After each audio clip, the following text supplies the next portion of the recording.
Hello everyone, it's been a while, but I get to talk about a destroyed bridge again today, always a favourite subject of mine. Here, we're looking at one in Melitopol. This strike was reported to have hit the actual bridge supports, not the road on the bridge itself. If you'll remember when Antonovsky Bridge was getting rogered by HIMARS, it was the road itself that was hit going over the bridge rather than trying to hit the support.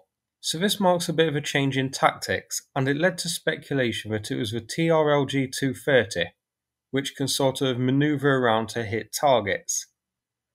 However, it's since been reported to be the result of demolition charges, attributed to partisan activity in the Melitopol area, which does seem likely. We do see a lot of that in and around Melitopol. So which bridge is it? Well, it's here, linking Melitopol and the nearby town of Kostiantynivka. It's quite a strategically important bridge. If we zoom out here, we can see that it's a key supply line from Berdyansk. Now, this bridge isn't crossing a river as such, but rather the Molokna Channel, which you can see here as we zoom in. We can also see that there's another crossing just to the south of it, but I'm unsure of this crossing's ability to take heavier vehicles. It's too hard to tell on the Google Maps images. If this smaller bridge is unusable for vehicles, then Russia can still resupply Melitopol from the south, shown here. So unfortunately, its effect on the supply to Melitopol will be minimal at the moment. However, it does show that Melitopol is quite vulnerable to being cut off. The Molokna River snakes its way up along the eastern edge of Melitopol. If those bridges spanning the river can be removed, then this would cause serious problems for Russia. The Molokna River isn't quite as imposing as some, but it's still a river. If the bridges are down, then Oddball can't cross it regardless of if he needs 20 feet of bridge or 60 feet of bridge. Twitter user Special Herson Cat put together this rough map. It shows some of the bridges leading up towards Tokmak along the river from Melitopol.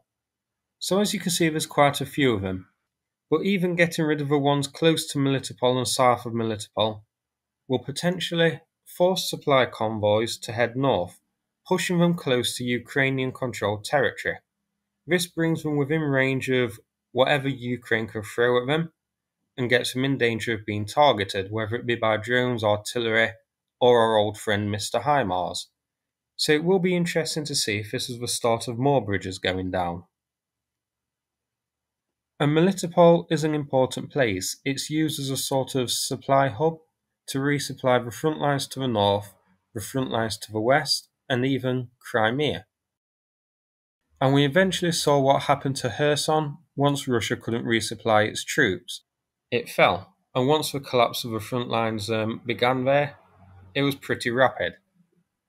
Now I don't know if this was individual action acting on their own, or if this was coordinated with the Ukrainian military, and is part of the start of a planned campaign to isolate Melitopol. If so, then Melitopol could be Ukraine's next target for liberation.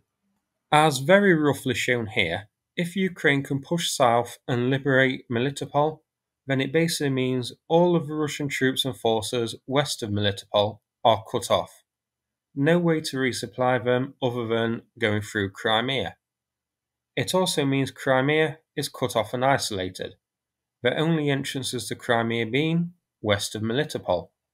And of course then, the only way to resupply Crimea, and subsequently the areas west of Melitopol and the rest of Kherson what wasn't liberated, is over the Crimean Bridge, and placing the resupply of that entire area in the hands of a bridge that has been knocked down once already. Not good news for Russia. Melitopol could very well be the key to this entire war. Liberate Melitopol, and it's all but guaranteed the areas west of it will be liberated too. The units there will be too isolated, completely cut off from resupply. Once that region is liberated, Ukraine is on the doorstep of Crimea. It will also possibly relieve Bakhmut. Russia surely understands the importance of Melitopol. I could definitely see Russia having to pull forces away from Bakhmut and Donbass in order to either reinforce Melitopol during any potential counter-offensive heading there, or in an attempt to recapture it if it is liberated.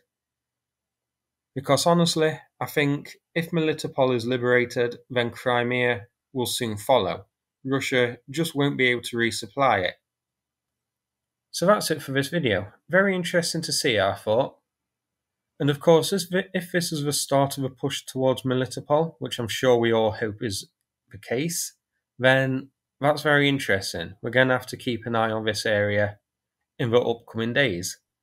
So thanks for watching. If you found the video interesting, please click like and subscribe. I'd appreciate it. Thanks again, and take care everybody.